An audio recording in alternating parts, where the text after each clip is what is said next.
에베소서 3장 14절 이하.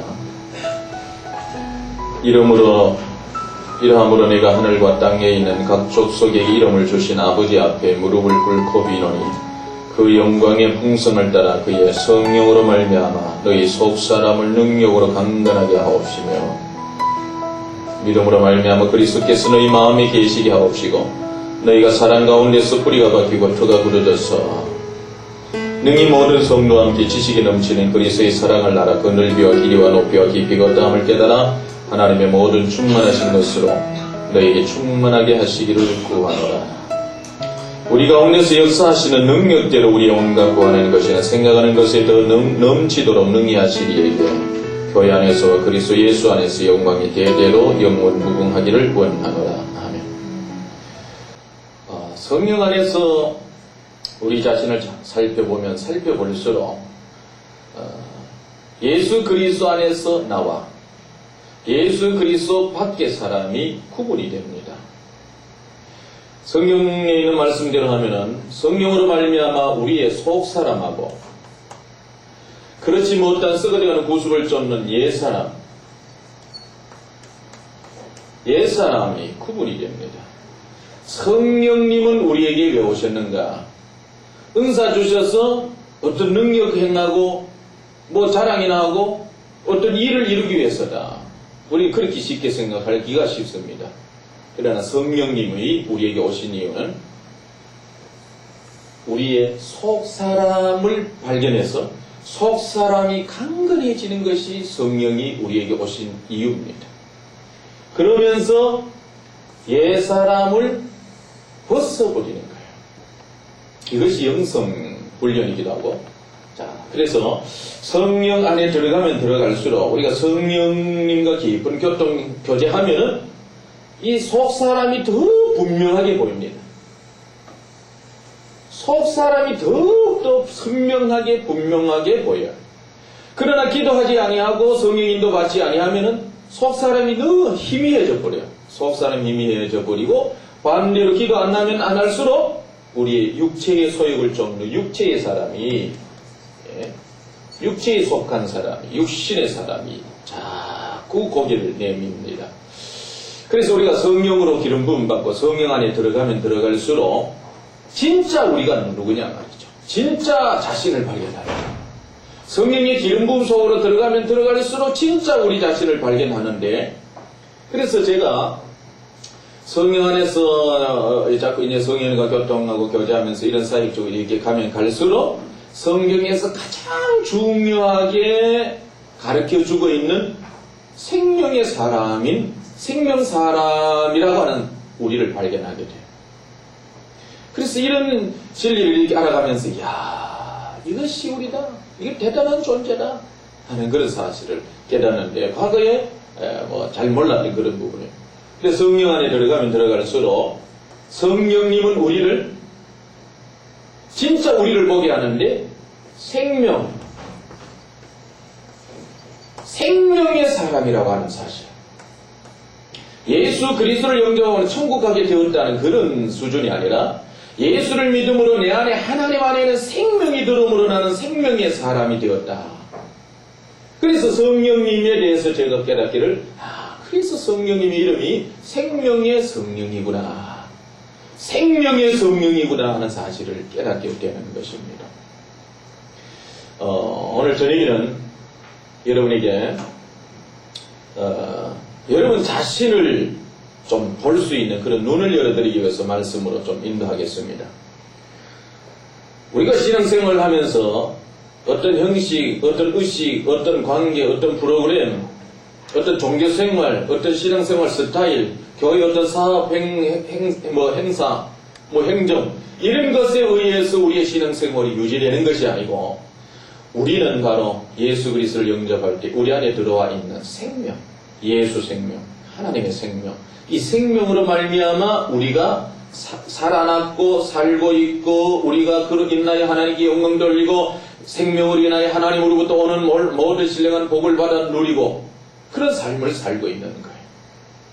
그래서 이 시간에 여러분들이 참으로 볼 수 있는 그런 생명의 사람이 될 수 있는 눈을 열어드리면서 우리는 보통 존재가 아닌 대단한 수준에 이른 존재라는 사실, 대단한 존재라고 하는 사실을 우리가 알면서 대단한 존재로서의 삶이 성경에 기록되어 있고 우리는 대단한 존재로서 이러한 삶을 살아야 된다. 네, 그런 부분을 여러분이 좀 말씀을 드리도록 하겠습니다. 그래서 성령은 말이죠. 우리가 성령 앞으로 사역을 하든 또 성령 안에 우리가 개인으로 들어가든 그 모든 것은 옛사람 벗어버리고 새사람 허물 벗어버리고 속사람 썩어들어가는 구습을 쫓는 옛사람 죄의 종로라다고 마귀의 종로라다란 그 모든 것을 벗어버리고 성령으로 말미암아 생명으로 말미암아 우리의 속사람 진짜 이 속사람이 강건해지고 자라고 성장하여져서 하나님께 영광이 되도록 하는 여기에 우리가 초점을 이렇게 맞춰야 되거든. 제가 우리 집회에서 걸려와서 자주 묻는 말이 이거예요. 옛사람이 나냐 옛사람이 나가 아니냐 이거예요. 오늘 처음 듣는 우리 목사님 목사님 옛사람이 납니까 나 아닙니까? 우리가 영적으로 깊이 생각 안 하다가 보니까 말이죠. 그냥 뭐 그런 질문 들으니까 좀 이상해. 같기도 하고 안 같기도 하고. 어때? 목사님 어떻게 생각하세요? 옛사람이 납니까? 나 아닙니까? 아닌 것 같습니까? 아닙니까? 물으니까 생각해보니까 아닌 것 같죠? 이것을 정리를 해줘야 된다. 이거예요. 교회에서 목회자들이 그 하나 차이, 그 하나는 진리지만 그것이 성도들에게 전달되어져서 확실하게 여러분 썩어져가는 구습을 쫓는 옛사람을 쫓아가는 옛사람은 여러분이 아니고 여러분이 옛날 사람입니다. 왜 옛날 사람을 쫓아갑니까? 이제 우리는 속사람이 되었으니 속사람, 성령의 사람, 성령의 인도받는 사람 이것이 우린 납니다. 옛사람을 쫓아가는 건 나가 아니에요. 그런데 왜 우리 자꾸 쫓아가지요? 그건 쏟기 때문이에요. 죄의 습관 때문에 그래요. 마귀에 쏟고 있기 때문에 그래요. 우리 옛사람 근성으로 살지 맙시다. 이렇게 나와야 돼요. 그런 게 영광스러운 복음의 강체가 비치지 못하도록 하기 때문에 그런 진짜 중요한 너무 생각해보고 동기부여해주면 정리가 되어지는데도 그것을 마귀라고 하는 놈이 그런 거 짚고 넘어가지 못하도록 그런 진리가 빛나지 못하도록 알고 있는 것 같으면서도 그런 거 피해서 엉뚱한 진리, 엉뚱한 말, 진리가 아니라 엉뚱한 말 붙들고 살아갈 수 있도록 그렇게 하는 거예요. 그러나 성도들에게 진짜 설교 가르쳐야 설명을 뭐 드리든 안 드리든 간에 간단하게 여러분 옛사람은 우리가 아닙니다. 옛사람은 나가 아닙니다. 그렇게 가르쳐줘서 듣는 자들을 확실하게 그렇게 인정한다면은 그 단어 한마디 때문에 성도들의 삶이 엄청나게 바뀌어질 수 있습니다. 그것을 진리로 받아들인 성도들의 삶은 완전히 하늘과 땅 차이예요. 오늘의 교회의 모든 문제, 응어의 아픔, 상처의 문제, 그것을 말이죠. 그것이 구분이 되어지지 않아서 그래요. 그래서 옛사람이 꼭 자기같이, 옛사람에게서 나오는 생각, 감정, 의지, 이런 것이 자기 것처럼 여겨지기 때문에 그래요.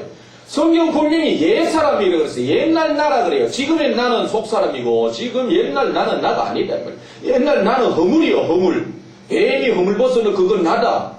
나 모양은 나 껍질과 같기는 하나 그거는 지금의 내 피부를 가지고 있고 그 허물은 내가 아니에요. 벗어버린 그거는 가치 없는 것이거든요. 사실 그것이 간단하게 우리가 구분이 되는 부분임에도 불구하고 사실 그런 영적인 중요한 그런 부분들을 우리가 인정하지 않고 가르치지 않았어요. 너무너무 중요한 죄를 깨닫고 그래서 그것을 말이죠. 분명히 인식하고 있다면은 죄에서 나오는 육체에서 나오는 마귀의 종로로 다른 옛날 근성에서 나오는 그런 생각뿐만 아니라 감정도, 습관도, 행동도, 어떤 말투도 이런 것들도 다 우리는 가치 없는 것으로 생각하고 벗어버릴 수 있단 말이죠. 그런데 그것이 꼭 내가 뒤집어 쓰고 있다고 해서 내 것같이 이렇게 여겨질 때가 많아요. 왜 이런 말씀을 드리느냐? 어쨌든 우리는 말이죠. 놀라운 분량에서 살 수 있는 어마어마한 존재가 되었다는 것입니다. 이것을 위해서 간단하게 제가 복음 중심의 말씀을 좀 드리는데 여러분 집회 때 자주 계속해서 듣는 그런 말씀입니다. 그러나 또 이런 부분을 모르면 또 다른 말씀이 완전히 이해가 안 되기 때문에 그래요. 자주 아까도 말씀을 드렸어요. 흙으로 빚으시고 거기에 생기를 불어넣으셨어요. 원어는 생명의 호흡이다. 생명의 수음이다. 생명의 기운이다. 이렇게 표현할 수 있습니다. 하나님이 우리에게 생기를 불어넣으신 것은 그냥 이 땅에서 육체의 수준, 육체를 입고 육체적 수준에서 살 수 있도록, 그래서 이 세상에서 그냥 생명, 어떤 그냥 다른 동물처럼 살아있는 수준에서 살게 하기 위해서 하나님이 생기를 불어넣으신 것이 아니다. 제가 똑같은, 여러분, 우리 자주 듣는 분은 똑같은 진리 듣지만은 어디에 가장 강조점을 두느냐를 잘 보시라니 말이죠. 하나님이 생명의 호흡, 이 생명은 요한복음 5장 26절의 말씀을 보면은 하나님 안에 생명이 있었으니 이 생명을 아들에게도 주어 아들 속에 있게 하셨고, 요한일서 5장 12절 아들이 있는 자에게 생명이 있고 아들이 없는 자에게 생명이 없느니라.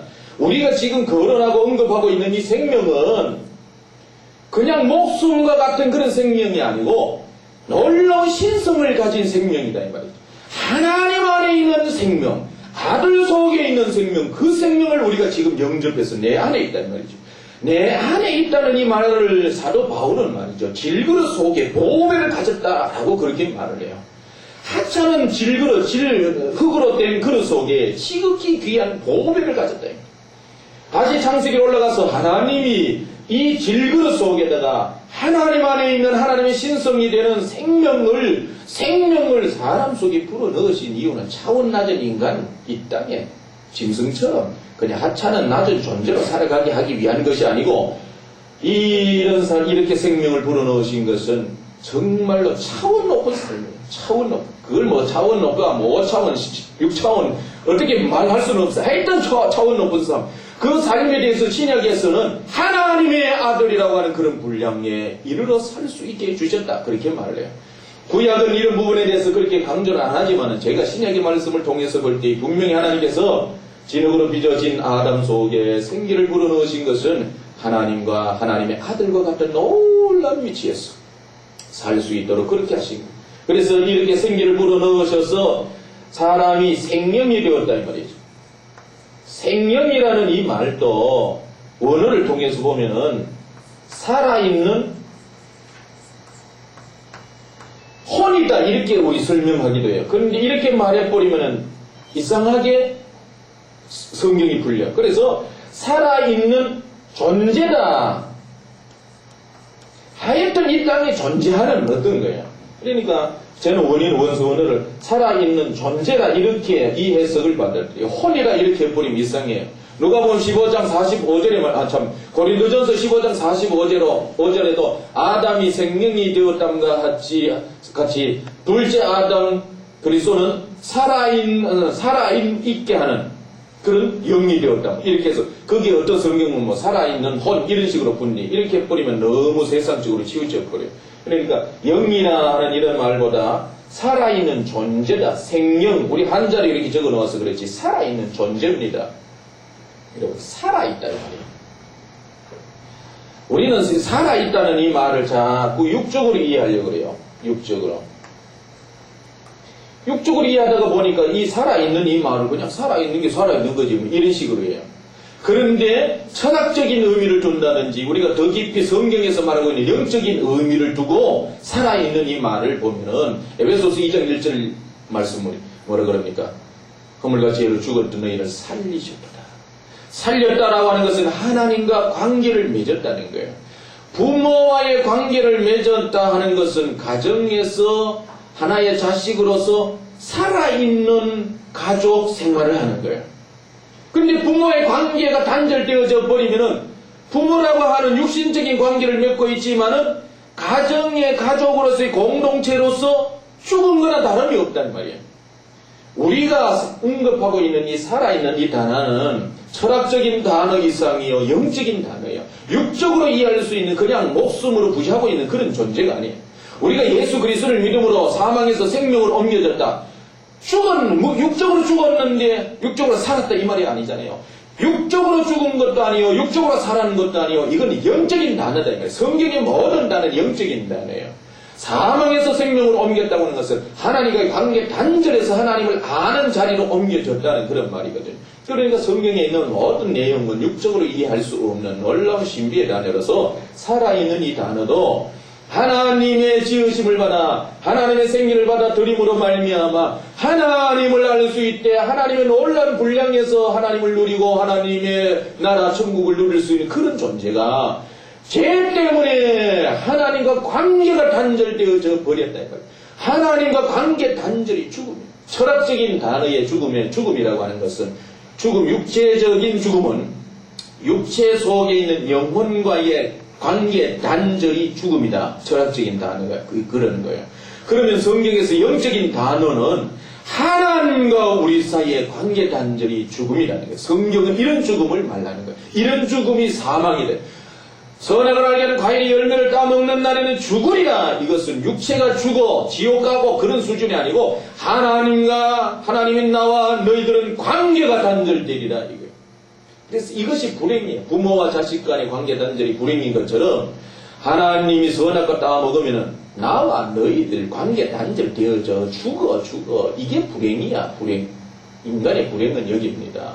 부모와의 관계가 불행이라면은 우리 온 인류를 우리 사람을 지으신 진짜 아버지와 관계 단절이 부모로부터 공급을 받아 뭔가 유익을 얻고 도움을 받고 보호를 받고 사는데 그 부부가 없다면은 말이죠 불행이잖아요.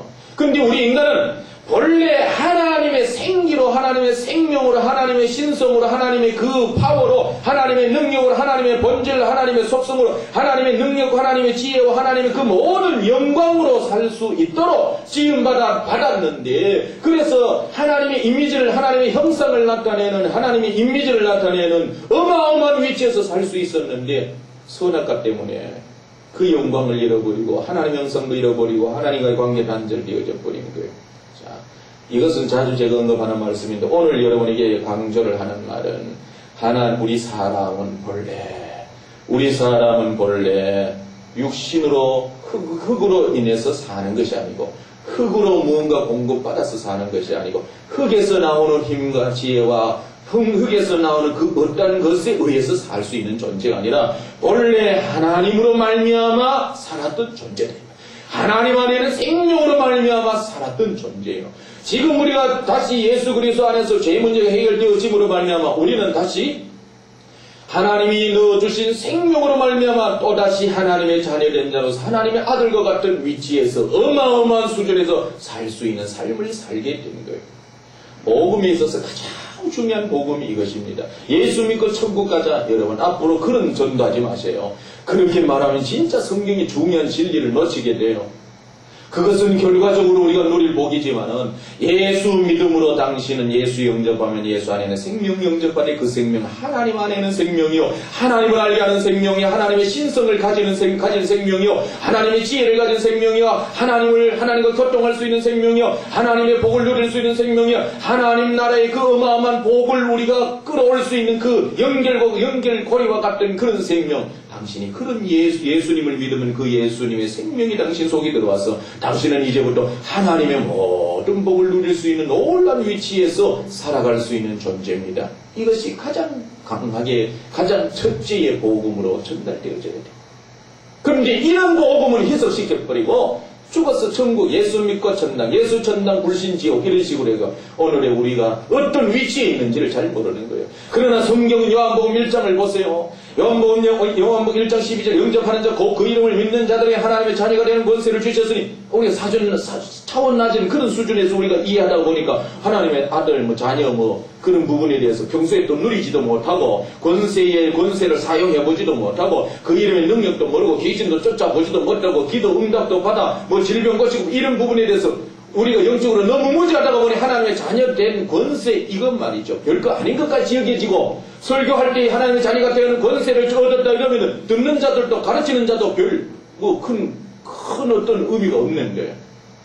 그러나 성령 안에서 우리가 진리를 나누고 진짜 예수 이름으로 귀신을 쫓아보고 예수 이름으로 병을 고쳐보고 예수 이름으로 다스려 볼 때에 나는 능력 없는데 내 안에 생명이 있어서 생명 되신 그 주님의 이름으로 명하니 내게도 예수님과 같은 일이 벌어지네. 내게서도 하나님과 같이 귀신을 다스리고 어마어마한 분량에서 이런 역사가 일어나네. 야, 예수 이름 때문에, 생명 때문에 나는 놀라운 분량에서 놀라운 권위를 행사하고 놀라운 권세를 가지고 놀라운 능력의 삶을 사네. 야, 예수 영접함으로 나는 하나님의 자녀 되는 권세를 가졌네. 그제서야 진짜 깨닫게 되는 거예요. 그러나 워낙 우리가 너무 능력이 없고 무능한 시대에 살다가 보니까 권세도 잘 모르는 거예요. 요한복음으로 이렇게 말해요. 예수 영접함으로 이미 우리 놀라운 분량에서 살고 있다 이거예요. 이게 가장 큰 복음이에요. 예수 영접하는 순간 우리는 어마어마한 백그라운드를 가지고 살아갑니다. 그러니 우리가 이것을 가지고 누리면 살아야 돼요. 이게 가장 중요한 복음이에요. 그런데 성령 안에 들어가지 않으면 이런 것들이 잘 안 보인다. 또 성령 안에 들어가지 않으면 이런 걸 안다 할지라도 실제 삶 속에 나타나지 않는다 말이에요. 성령 안에서 생명을 알고 생명을 중심으로 하여 우리가 놀라운 분량에 이르렀다고 하는 이런 영적 진리를 알고 성령이 그런 삶을 살 수 있도록 우리에게서 인을 쳐주시고 보증을 해주시고 가르쳐주시고 우리를 인도해 주실 때에 그 분량에 이를 수 있거든요. 그러니까 성령 인도를 받지 않고 공부는 하는데 알고는 있대. 그것이 실제의 삶 속에서 나타나지 않는 거예요. 예수 이름 능력 모르는 사람은 누가 있어요? 그런데 실제로 예수 이름으로 그러면은 귀신들이 아프고 바울도 알고 예수도 알고는 너는 웬 놈이냐? 그리고 오히려 달려들어서 말이죠. 오늘의 신앙인들을 그냥 피폐하게 만들어 버리잖아요. 성령에 기도하여 성령의 인도를 받고 성령의 보증이 있느냐 없느냐 그 차이에요. 다 예수 이름을 알고 있지만 성령의 기름 부음이 있어. 기름 부음은 또 다른 의미에서 인을 친다 이 말이에요. 보증을 해주신다 이 말이에요. 성령이 보장해준다 이 말이잖아요. 성령이 그렇게 해주시는데요. 그래 성령의 기름 부음을 기도를 깊이 하면 성령의 기름 부음 받아 성령이 인쳐주니 예수 이름 그런데 귀신이 나가고 똑같이 예수 이름을 알고 있는데 기도를 조금 게을러버리니 게을러하니까 성령이 보증을 안 해주시는 거예요. 우리가 말이죠. 사단 앞에서 귀신 앞에서 인을 딱 찍어서 말이죠. 하나님의 것이다. 하나님의 권위 행사하고 있다. 인을 딱 안 쳐주니까 예수 이름 알아도 능력이 안 나타나는 거예요. 자, 무슨 말을 하고자 하느냐면은 여러분 우리는 차원 높은 삶이 있다. 차원 높은 삶이 있다. 그 삶을 오늘 조금 더 나아가서 말씀을 드리는데 그러기 전에 본래 우리 인간이 하나님의 생기 때문에 생명이 되어서 살아있는 존재, 하나님의 형상으로서의 존재, 하나님의 놀라운 분량에서 살 수 있는 그런 존재로 삶을 살 수 있게 되었다. 자, 이런 부분에 대해서 자주 언급을 했는데 오늘은 이런 말씀을 여러분 기초로 하고 또 하나는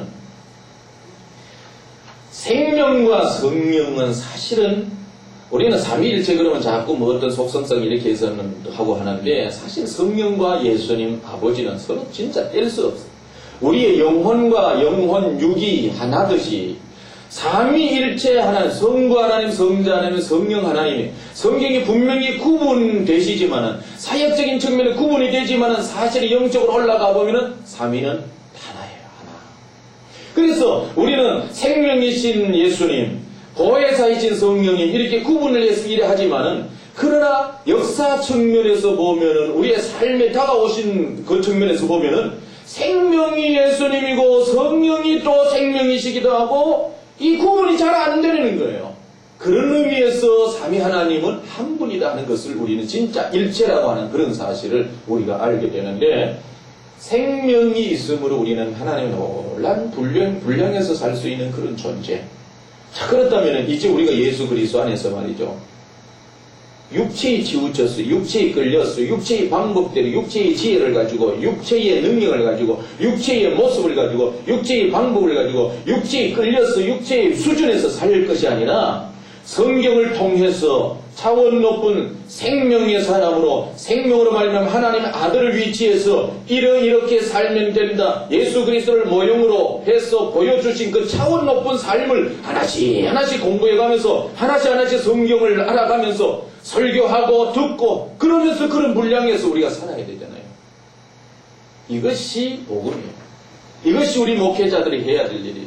가르치기만 할 것이 아니라 자신도 그렇게 살고 성도들도 그렇게 살게 하는 것.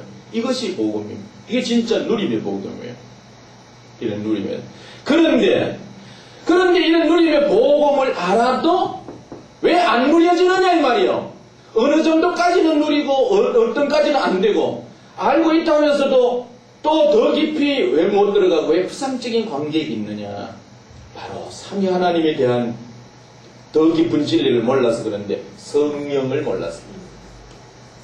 자, 그러면 이제 성령님과 우리와의 관계를 우리가 알되 우리는 예수 그리스도 안에서 본래 하나님으로부터 지음받았을 때에 생명으로 인해서 살 수 있는 존재되었던 것과 같이 본래 우리 인간은 성령에 의해서 살아가던 존재였다 이거예요.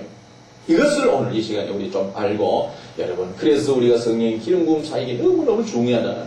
오늘 계속해서 그런 부분을 말하고 내일 부분은 구체적으로 좀 여러분들이 그런 부분에 들어갈 수 있도록 그 길을 좀 제시해 드리도록 그렇게 하겠습니다. 우리는 성령에 의해서 지음받았고 성령의 이끌림을 받아서 살게 되었고 성령의 붙들림 속에 성령이 사로잡고 성령이 함께 하시는 수준에서 놀라운 수준에서 살던 존재였습니다. 근데 구약은 이런 부분에 대해서 그렇게 강조를 안 해서 그렇지 신약과 구약 성경을 다시 신약적인 측면에서 예수 그리스도 안에서 성취된 측면에서 구약을 이렇게 보면 다시 보여요. 그런 원리를 한번 보시자 이 말입니다. 우리는 구약은 어떤 의미에서 신약을 설명해주는 설명서와 같아요. 그러나 또 한편으로 구약의 한마디 한마디가 그것은 놀라운 영적 의미를 갖고 있는데 구약이 구약을 설명해주는 것이 아니라 신약이 설명해주는 구약의 생기 이런 부분은 크게 설명 안 해요. 에스겔 거기도 생기 이런 말 나오는데 그런 부분에 대해서 그렇게 설명을 안 해요. 그러나 신약 성경 전체는 생명에 대한 설명서예요. 그리고 신약에 대한 어떤 단어 이런 부분 구약 성경 전체가 또 설명서 그리스도 이런 중요한 진리들 그죠? 이렇게 설명서가 되어지는데 성령에 대한 이런 설명서를 또 한번 보시죠. 뭘 빌려 여러분 오늘 말씀을 드려 혼돈과 공허와 혼돈하고 공허하며 흑암이 깊음 위에 있을 때에 하나님의 신이 운행하시니라.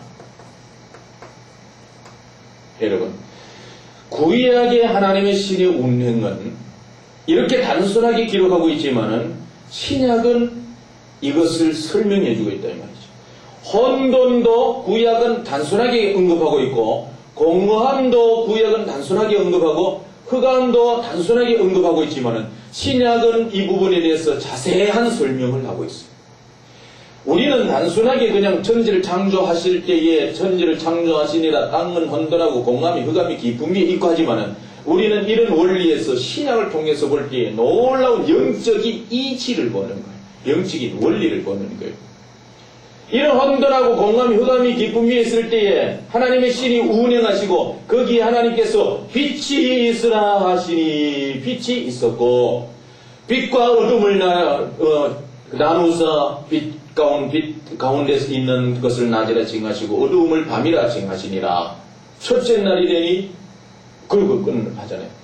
빛에 대해서도 구약은 단순하게 말해요. 그래 우리는 그냥 이런 빛이다 바깥의 빛이다 아니면 어떤 혼돈이다 공허하다 단순히 이렇게 생각하지만 이 원리 속에 신약에 비춰보면 이것이 하나의 놀라운 이치를 가지고 있다 이 말이에요. 놀라운 원리를 가지고 있다 이 말이죠. 그래서 구약이 이런 진리를 신약을 통해서 영적으로 풀어볼 때 육적으로 풀면 육적인 것밖에 안 보이지만 성경은 영적인 것이기 때문에 성경 안에서 보면 영적인 것이 보이고 풀린다 이 말이죠. 그러니까 혼돈도 그냥 혼돈 그러면 그냥 혼돈하다 이렇게 더 이상 말 안 하지만 원어를 통해서 보면은 틀이 없다 이 말. 틀 어떤 모형적인 틀이 없다 이 말이죠. 그 다음에 공허다 하는 것은 틀이 없으니까 채워져 있지 않다. 채워지지 않았다.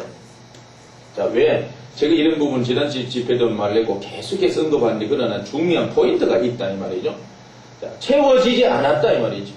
그러니 틀도 없고 채워져 있지 않으니까 틀도 없고 채워져 있지 않으니까 깜깜한 어두움과 빛은 있다 그래요. 어두움이 있다 이렇게 말할 수 있어요. 어두움이 존재한다 이렇게 말할 수 있습니까? 모르겠어요. 철학적으로 그렇게 말할 수 있는지 모르지만은 어두운 것은 빛이 없는 상태가 어두움이에요. 빛이 없는 상태가 어두움이에요. 자, 그래서 흑암만이 있을 때, 그러니까 무에서 하나님께서 천지를 창조하신, 물론 뭐 물이 밑에 막 바닥에 이렇게 쓰겠는데 영적인 원리를 제가 여러분에게 말씀을 드리는 것입니다. 그래서 성신약의 말씀을 이걸 우리가 신약적으로 영적으로 이렇게 풀어보면은, 본래 하나님의 형상대로 지음을 받아서 하나님의 형상이라고 하는 모습을 갖추고 있었던 우리 존재가 죄 때문에 하나님의 형상을 잃어버렸으니, 진짜 질서 속에서 갖추어야 될 모습을 갖추었던 아담과 하와가 죄 때문에 말이죠, 하나님의 형상으로서의 진짜 모습을 잃어버렸으니, 잃어버린 상태는 혼돈한 상태예요. 혼돈. 있어야 할 진짜 틀이 없다 말이죠. 육적인 틀은 있어요. 세상적인 틀은 있어요. 그러나 하나님이 보실 때에는 하나님의 틀이 없으니까, 하나님의 형상이라고 하는 틀이 없고 하나님의 생명이 채워져 있어야 되는데 생명이 채워져 있지 아니하니까 흑암이 있듯이 어두운 가운데 있더라. 이게 요한복음 1장에 여러분이 들려와요. 이런 말씀이 들려옵니까? 성경은 그렇게 풀려야 된다는 것입니다. 다시, 죄 때문에 하나님 혼돈 공허 이런 식으로 이해하지 말고 원어를 통해서 봐야 이해가 된다 이 말이죠. 하나님의 형상을 잃어버려서 하나님 형상이라고 하는 틀이 없어. 틀이 없으니까 하나님의 생명이 채워져 있지 않아. 그러니 빛 가운데도 있지 못하고, 없으니까 인간은 어두움 가운데 있다. 어두움 가운데 있는 것입니다. 자, 세상이 영적인 원리를 이해하기 위해서 창세기 1장은 하나님의 놀라운 섭리 속에서 육적으로 세상적으로만 이해시키기 위해서 이 정도 수준으로 기록한 것이 아니라고 봐요. 저는 왜? 구약 창세기 1장, 2장, 3장은 말이죠. 창세기 1장, 2장, 3장은 뭐 시작의 책이다 그렇게 말하지만은 창세기 1장, 3장은 그 뒤에 나오는 모든 육적인 것 포함해서 영적인 것 포함해서 땅의 것 포함해서 하늘의 모든 것을 통합해서 가르쳐주는 놀라운 신비가 기록되어져 있는, 축약되어져 있는 단 한마디 속에 놀라운 의미를 담고 있는 그런 거예요. 그런데 창세기 1장을 단순히 육적인 세상, 뭐 창조, 뭐 빛, 그 다음에 뭐 공중 그렇게만 보면은 하나님의 의도대로 창세기 1장, 2장, 3장 속에서 어마어마한 영적인 계시, 영적인 배경을 두고 말씀하고 있는 그런 놀라운 의미를 우리가 잊어버릴 수가 있다. 그러나 원리를 통해서 이렇게 보면은 성경 전체가 놀라운 깊이에서 새롭게 설명되어지고 그렇게 보여지는 것입니다. 그래서 틀이 없고 채워져 있지 않아서, 그래서 빛이 없으니까 어두움만이 있는 거예요. 그런데 이 어두움 가운데 있을 때에, 이런 어두움 가운데 있을 때에 신약 성경은 세상에 창세기 요한복음 1장을 보면은, 자, 이런 가운데 있을 때에 하나님의 말씀이 있었어요. 이런 어두움, 아담과 하와가 범죄함으로 말미암아 이 세상에 어두움이 가득할 때에, 그럼 예수님 성자 하나님은 어디 계셨는가?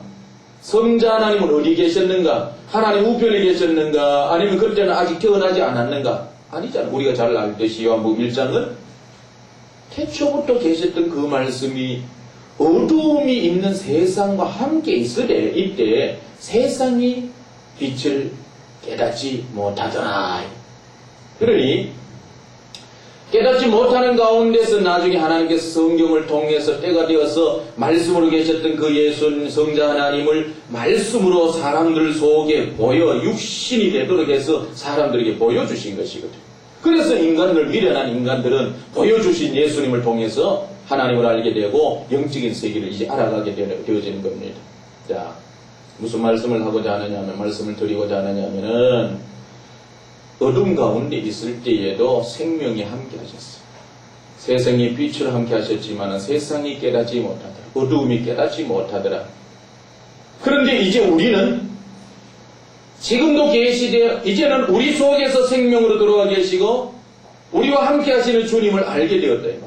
알게 되었으면 아는 자로서 이제 차원 높은 삶을 살아야 돼요. 또 생명으로 돌아가는데 이제 그 부분이 요 정도하고, 생명의 수준에서 살고 깨닫지 못하는 수준이 아니고 하찮은 수준이 아니고 놀라운 하나님의 분량에서 살아야 된다는 거예요. 그래서 생명을 중심으로 하여 새로운 삶이 주어져야 돼요. 교회 생활은, 교회의 모든 사역은 생명 중심으로 하여 재편되어져야 돼요. 그런데 교회가 어때요? 성경 공부, 생명 중심의 공부가 되어지고 있습니까?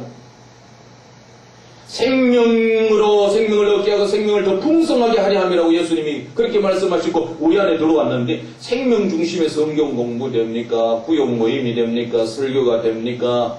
천국 갈 생명을 잡고 천국 가는 쪽에서 맞춰서 생각하지. 오늘 생명, 하나님을 알리하는 생명, 하나님을 풍성하게 누리게 하는 생명, 하나님과 깊은 관계를 맺게 하는, 하나님 놀라운 분량에서 누리게 하는 그런 생명 수준이 온전히 이루어지지 않고 있다 이것입니다. 이런 부분들을 제가 저 자신에 비추어서 이렇게 말씀을 하는데 그런 부분 또 다시 강조하고, 자, 성령을 보시라.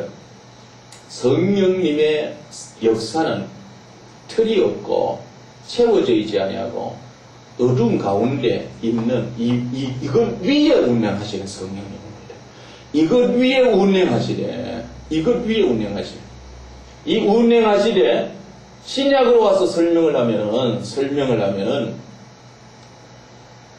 두 가지 측면에서 말이야. 성령님은 한편으로 죄 때문에 이렇게 심각한 자리에 떨어져 버린 사람, 이것을 아까 말했던 옛사람을 빚으시고 옛사람을 씻으시고 옛사람을 새롭게 하시는 이런 성령으로서 우리에게 다가오시되 우리 육체의 부음바 되어졌다라고 하는 이런 성령으로 역사하심과 동시에 나타나심과 동시에 또 한면으로는 성령이 이런 사람은 그냥 젖혀두고 속사람으로 새로운 삶의 스타일을 갖고 살아가도록 우리의 속사람을 강건하게 하시는 그런 성령으로 성경에 쓰여지고 있어요. 자, 이게 무슨 말이냐? 이것을 이해할 때, 자, 사실은 성경을 보면은 성령이 우리에게 부어져요. 성령이 우리에게 부어지신 것은 새 사람이 되었음에도 불구하고 여전히 육체의 소욕이라고 하는 육체의 소욕이라고 하는 이 허물을 뒤집어 쓰고 있기 때문에 성령이 오셔서 이 허물을 벗어버리게 하기 위해서 성령이 우리에게 오셨거든요. 성령이. 그런데 성령이 우리에게 오셔서 우리의 허물을 벗어버리게 하되 옛사람을 벗어버리고 옛사람의 사고방식, 옛사람의 그 모든 것을 벗어버리게 하지만은 사실은 성령님의 초점은 우리의 속사람에 있다는 거예요. 속사람에 있다는 것입니다. 허물을 벗어버리게 하는 것 같은데 속사람을 강건하게 하심으로 말미암아 허물이 벗겨져 나가도록 하시는 하나님의 의도가 있어요. 자, 이것을 우리가 구분을 해야 되는데 뭐냐면은 양파가 있어요. 양파 껍질이 생명이 있기 때문에 양파 껍질이 벗겨집니까? 그것이잖아요. 우리가 알듯이. 보세요. 양파 껍질이 벗겨지는 것은 껍질 벗기기 때문에 안에 내용물이 나오는 게 아니고, 내용에 생명이 있어서 땅에 박혀 있어서 자라 생명이 바깥으로 드러나니까 껍질은 엷어지고 바깥에 그쪽에 신경 안 쓰고 자라지 않아 하니까 껍질이 말라서 껍질이 벗겨지잖아요. 자, 이 원리를 한번 생각해 보세요. 성령이 우리에게 오신 이유는 껍질 벗기기 위해서 우리에게 오셔요. 그런데 껍질 벗기기 위해서 껍질을 벗기고 앉아 계시는 성령이 아니고, 성령은 우리 안에서 생명 중심의 삶을 살아 속사람으로 강건하게 해줘서 바깥에 신경 쓰지 말라. 안에는 속사람으로 강건해져라. 속사람의 중심으로 살아가라. 생명을 중심으로 살아가라. 생명의 사람이 되라. 생명과 교통하고 살아가라. 그러고 그 사람에 대해서 신경 쓰지 마라. 그러면서 그 사람이 벗겨진다. 이렇게 해서 성령이 오시는 육체의 이런 옛사람을 허물 벗어버리게 하시는 그런 성령의 의도하십니다. 자, 이 말을 왜 제가 이렇게 말씀을 드리냐? 여러분 이제 이 말은 이해되셨는데, 우리가 본래 생명으로 말미암아 지음받아서 하나님의 형상대로 살아갈 수 있었던 놀라운 수준의 존재인 것처럼 예수 그리스도 안에서 이미 옛사람은 예수님이 십자가 못 박혀 돌아가실 때 십자가에 같이 못 박혀서 죽어버리고, 이제 처음에 말씀을 드렸던 옛사람은 내가 아니듯이 이제 속사람이 되었고 성령의 사람이 되어서 나는 이제로부터 완전히 옛사람과 구별된 속사람으로 성령의 인도함을 받아서 성령의 사람이 되어서 성령으로 말미암아 놀라운 분량에서 살아갈 수 있는 놀라운 위치에 사람이 되었다 이 말이죠. 생명의 사람이 되었어요. 놀라운 분량의 사람이 되었어요. 이미 속사람만 우리가 하나님 앞에서 인정받을 수 있고 하나님 앞에서 존재된 그런 존재로 살게 되어졌어요. 성경을 그런 식으로 말한다는 말이죠. 자, 예수님과 성령님 이런 관계. 생명을 중심으로 하여서도 성경이 말이죠. 예수님이 십자가에 못 박히실 때에 우리도 같이 못 박혀서 죽었고 예수님이 부활할 때에 우리도 다시 부활했어요. 여러분 부활했어요 안 했어요? 목사님 부활하셨어요 안 했어요?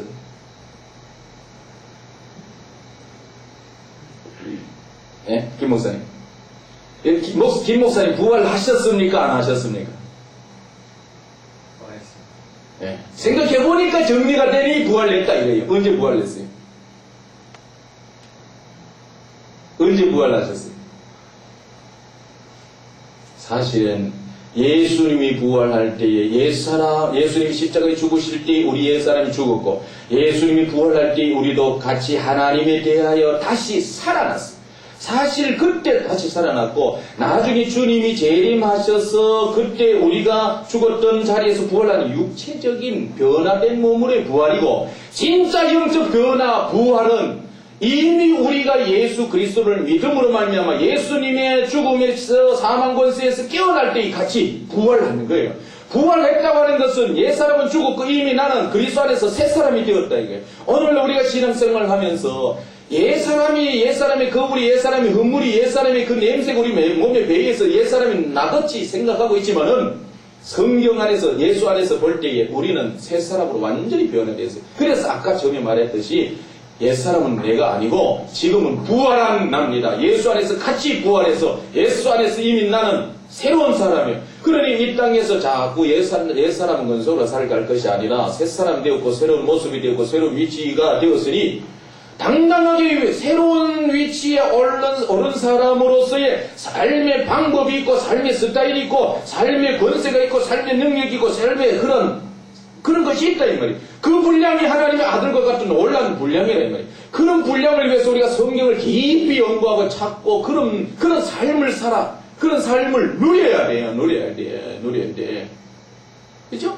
그런데 그런 누림도 있지만은 그것은 예수 안에서 새로워진 사람이고 성령 안에서 우리가 새로운 삶의 스타일이 있다면 예수 안에서의 새로운 차원에서 놀라운 분량에서 누릴 수 있는 삶의 스타일이 있는 것처럼 성령 안에서도 우리는 예수님과 연결해서 이미 어마어마한 분량에서 이룰 수 있는데 이를 위해서 성령이 오늘도 우리를 돕고 있는데 성령이 우리를 돕고 있는 그 방법이 말이죠.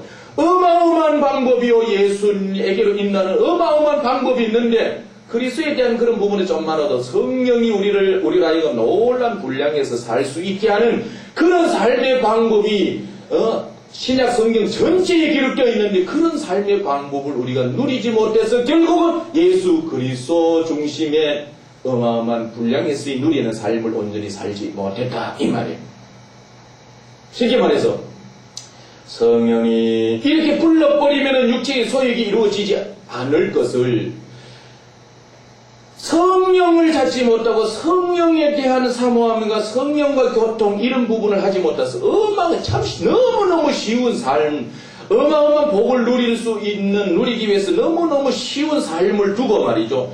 그것을 우리가 중심으로 정리하고 그렇게 살아들이지 못해서 성령으로 말미암아 놀란 분량에서 살지 못하고 마귀에게 쏟고 죄에 쏟고 옛사람에 쏟고 살아가던 그런 삶이 있었다 이 말이죠. 그 삶이 바로 혼돈과 공함과 어두움 속에서 여전히 빛 가운데 빛의 자녀가 되어서도 여전히 어둠의 자식처럼 살아가는 그런 분량. 그래서 예수 안에서 놀란 분량이 있는 것처럼 성령 안에서도 우리의 차원 높은 새로운 삶의 분량이 있다 이 말이죠.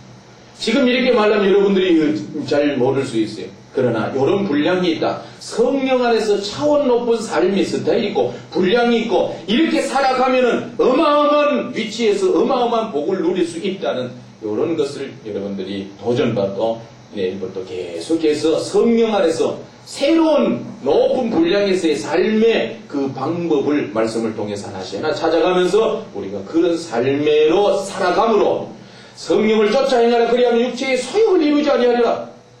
누가 이 말씀을 몰라요? 그런데 성령을 쫓아가는 삶이 차원 높은 삶인데 그 삶을 우리가 잘 몰랐다 이 말이에요. 잘 몰랐다. 언급을 하고 성령 공부를 하되 그냥 피상적으로만 다루었다 이 말이에요. 성령을 쫓아 기도하라. 그리하면은 우리는 염려하지 않게 된다. 정리는 되어요. 그러나 그런 부분들을 차원 높은 차원 영적인 삶을 우리의 삶에 적용하지 못하고 온전히 누리지 못함으로 그런 복이 내 복이 되지 않았다는 거죠. 그래서 이런 차원 높은 성령으로 말미암아 차원 높은 삶을 살 수 있는 이런 진리를 바탕으로 해서 우리가 계속해서 사역을 하고 우리 함께 은혜를 나누고 그러겠다 이 말입니다. 그래서 성령님 앞으로 가면 여러분 성령에 대한 여러분 많은 고정관념이 깨뜨려질 거예요. 가면 갈수록 성령님은 너무너무 친밀하신 분이고 너무너무 좋으신 분이고 너무너무나 사랑하시는 분이고 너무너무나 가까이 계시는 분이고 너무너무 좋으신 분이고 너무너무 황홀하신 분이고 너무너무 평강하신 분이고 너무너무 말도 진짜 표현할 정도로 그런 분이라는 사실을 알게 될 거예요. 그런데 지금의 상태에서 보면은 막 은사 주시는 분 정도로 그냥 내가 중생이 있으니 뒤에서 그냥 거듭나게 하고 하늘나라 인도하시는 분이고 기도할 때에 뭐 뒤에 알게 모르고 그냥 뒤에서 도우시는 분 정도 이런 성령의 어떤 힘과 능력, 은사 뭐 그냥 복음 좀 적용하고 말이지 그런 뒤에서 그냥 이런 정도로 우리가 성령을 아는 이런 자리에서 들어가서 우리가 더 깊은 가운데서 성령과 깊은 인격적 교제를 누리는 친밀한, 그래서 저는 성령과의 친밀한 교제법이라는 이런 단어를 쓰면서 이런 교제하는 방법을 이렇게 좀 우리가 나누기도 이렇게 했는데, 이제 여러분들 이런 부분들을 조금 이런 차원에서 여러분들이 나누게 될 겁니다. 그러니까 이런 차원에서 성령 안에서 높은 차원의 세상과 다른 삶의 방법을 알아야 되고 방법이 우리 몸에 배어야 되고 이 삶이 분명하게 드러나야 썩어져가는 구습을 쫓는 옛사람 시시한 삶으로 쫓아가지 않잖아요. 진주를 발견해야 세상에 그 팔아버릴 수 있는 믿음이 생기고 힘이 생기고 용기가 생기고 진짜 여러분들은 저에게 말이죠. 다이아몬드 갖다 줘도 말이죠. 다이아몬드 알아보지도 못해. 이게 다이아몬드인지 수정인지 아니면 유리인지도 저는 감정 능력이 없어요. 또 가치 능력이 없어요. 내 인생에는 다이아몬드 있으면 다이아몬드 빨리 팔아서 돈 해가지고 어떤 성경 치유센터 짓고 이런 것이 나에게 복이지. 다이아몬드 그거 뭐 팔지 않고 그냥 가락지 끼고 말이 자랑하고 그런 수준이 아니잖아요. 그러니까 가치를 모르면은 우리는 가치를 모르면 그것의 소중한 점을 모르는 거예요. 성령으로 말미암아 살아갈 차원 높은 삶의 그 영광, 그 복, 그 힘, 그 어마어마한 그것을 우리가 알아야 되는 거예요. 그런데 그것을 우리가 너무너무 모르니까 교회에서 성경 공부하면 성령 그러면서도 결국은 내게 있는 세상적인 것, 인간적인 방법, 인간적인 이런 것들을 내버리지 못하고 그냥 그럭저럭 살아오고 있었다는 거. 그러나 이런 쪽에서 이제 우리가 이런 것을 알고 이런 차원 높은 삶이 있고, 이 삶을 우리가 한번 개발해보자. 저도 안다 하지만 조금 맛보고 있어. 성경은 이 삶에 어마어마한 초점을 맞추고 있대. 예수님께서 십자가를 통해서 우리를 구속해 주시고 부활의 소망이 되셨지만 그분이 우리에게 소개하신 분이 성령님이다. 성령이 시시한 분이 아니에요. 예수님보다 우리에게 더 유익을 끼칠 수 있는 요한복음 16장 7절의 말 너무너무 좋은 분이에요. 너무 예수님조차 우리에게 소개해 주신 어마어마한 성령님인데 오늘 우리의 삶 속에 그 성령님의 아까 말했듯이 율법도 선생이요 은혜 대신 믿음 그리스도도 선생이요 성령님도 선생인데 그 차원을 보면 말이죠. 율법은 그냥 법 몇 가지 딱딱해서 딱딱하게 말이죠. 그냥 하라 하지 마라 몇 가지 딱 정해놨어요. 그런데 그렇게 해서 이것을 따르도록 가르치는 것이 율법이에요. 그런데 예수님은 이런 것을 친히 몸소 실천하시면서 우리에게 보여주시면서 가르치신 선생님이요. 그런데 선생님은 율법도 영적으로 보여주신 예수님도 차원 높은 가운데서 이것을 믿어질 수 있도록 우리에게 확실하게 적용시켜주는 그런 선생인 거예요. 선생님인 거예요. 예수님에게서 배웠던 제자들도 예수님을 부인하고 예수님을 저주하고 다 떠났어요. 그런데 성령 선생님에게 배웠던 제자들은 마음으로 알아버리고 영으로 알아서 그들의 삶은 예수님이 행하지 못했던 그런 일들을 예수님이 가르치지 않았던 그런 것을 진짜 영적으로 성령이 가르쳐 주셔서 생각나게 해주셔서 예수님이 하실 그 모든 일들을 위임받아서 하게 해버렸던 진짜 선생이 누구예요? 성령님이요. 예수님도 돌아가시면서 나는 예수로서 이 땅에 온 것은 인간을 구원하여서 본래 죄 문제 해결하고 하나님과 연결시켜주는 그러기 위해서 구속의 역사를 중심으로 이 땅에 왔고 또 하나님 우편에서 성령으로 세례 주는 자로서 이런 사역을 목적을 띄고 성자 하나님으로서 이 사역을 했지만은 그러나 그 이후에 인류를 위하여 생명이신 나를 받아들이고 하나님 아버지께 영 돌리고 정말로 하나님의 자녀된 자로서 놀라운 분량에서 삶을 살기 위해서는 성령을 받아야 된다. 또 다른 보혜사, 또 다른 선생, 또 다른 선생의 가르침을 받아야 된다. 예수님이 그렇게 말씀하셨어요. 그런데 오늘 우리는 자꾸 예수님에게서 배우고 예수님의 그 실천하신 그 모습을 보고 교훈을 받으려고 그러면서 예수님이 소개하신 성령으로부터 가르침 받고 성령으로부터 배우려고 하지 아니하고 성령께 붙어 있지 아니하고 성령을 뒤로 밀어놓고 성령님 알아서 하세요. 성령님 알아서 하세요. 그냥 뒤에서 뭐 그냥 하세요. 성령을 앞세워야 됩니다. 성령을 쫓아가야 되는 거예요. 예수님 앞세우고 성령 뒤로 밀어놓는 그런 듯한 우리의 신앙 생활이다 이 말입니다. 이제는 그러니까 예수님이 자꾸 좀 밑들이 내려 그렇게 여겨질 수도 있는데 제 말이 그 말이 아니고 예수님이 이제 나보다 성령을 앞세우라 그렇게 말씀하셨기 때문에 이제 우리는 성령을 앞세워 가야 돼요. 예수님보다 성령을 앞세워 가야 돼요. 우린 예수님이 이미 보여줄 거 다 보여주셨어요. 보여주었지만 성령의 감동을 통해서라야만 가르쳐 주심을 통해서라야만 보여주신 예수님이 행하신 그것이 우리의 것이 적용이 되도록 예수님도 성령에게 위임하셨고 아버지도 성령에 위임하셨고 이제 우리는 예수님에게서 배우려고 할 것이 아니라 성령에게서 배워야 돼요. 성령의 가르침을 받아야 돼요. 근데 성령의 가르침이 우리가 말이죠. 차원 높은 삶은 이러하다. 이것을 성경을 통해서 사도들을 통해서든 믿음의 선진들을 통해서든 가르쳐 주시고 이렇게 살 수 있는 놀라운 차원의 삶을 우리에게 이미 제시해 주셨는데도 그런 쪽에는 관심 기울이지 아니하고 자꾸 또 예수 이런 쪽에서 어떻게 보면은 맞는데 말이지 어떻게 보면은 또 한편으로 틀린 것 같은 그런 삶을 살아왔다. 그리고 우리가 성령에 대해서 너무 무지해요.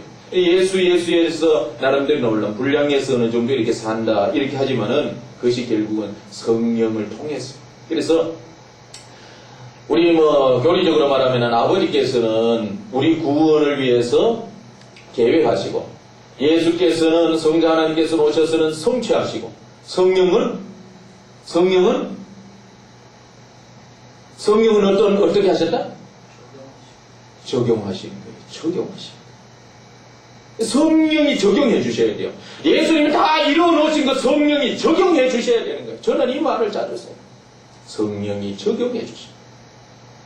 적용해 주시되 성령님은 딱 도장 찍어줄 건 찍어주고 보증해 줄 건 보증해주고 이것을 인도해 줄 건 인도해주고 더 보호해 줄 건 보호해주고 우리를 지켜줄 건 지켜주고 성령이 중간에서만 다 하는 거예요.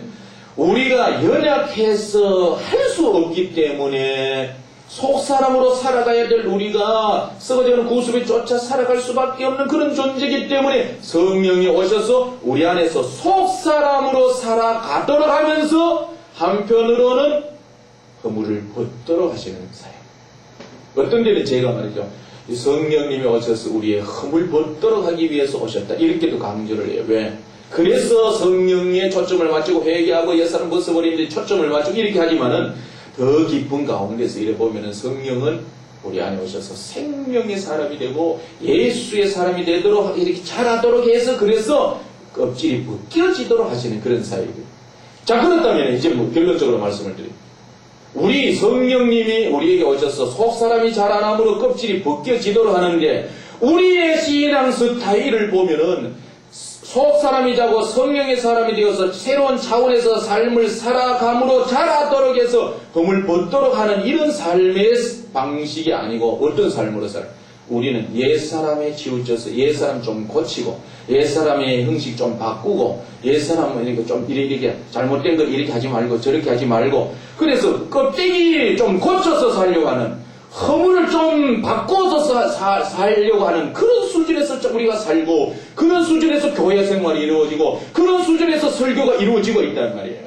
무슨 말인지 알겠어요? 그런 삶이 아니라 성령이 우리에게 오신 이유는 새로운 차원에서의 삶의 스타일이 있다 이 말이에요. 그 새로운 삶의 스타일을 더 확고히 하고 더 강하게 하고 더 풍성하게 하기 위해서 오셨는데, 그런 성령에 대해서는 신경 안 쓰고 자꾸 조금 고쳐서 사용하고, 죄 짓지 말아서 사용하고, 나쁜 행동하지 말고, 나쁜 말 하지 말고, 이렇게 안 하고 저렇게 안 하고 저렇게 안 하고 이렇게 안 하고, 그래서 예수 닮아가려고 그런 삶을 살려고. 성령은 뭘 안 하고 그런 삶을 살아가게 하기 위해서 우리에게 오셨다고 하기보다는 우리 안에 생명 중심의 삶, 예수 중심의 삶, 예수 안에서 어마어마한 분량의 하나님의 아들로서의 놀라운 삶을 예수께서 우리에게 이미 보여주셨고 우리에게 그런 삶을 제시해 주신 거예요. 그 삶을 성령이 인치고 보증해주고 그렇게 사라지도록 하여서 결국은 죄의 종노릇하고 마귀의 종노릇하고 옛날의 허물을 벗어버리게 하는 그런 성령으로 우리에게 오셨다 이 말이죠.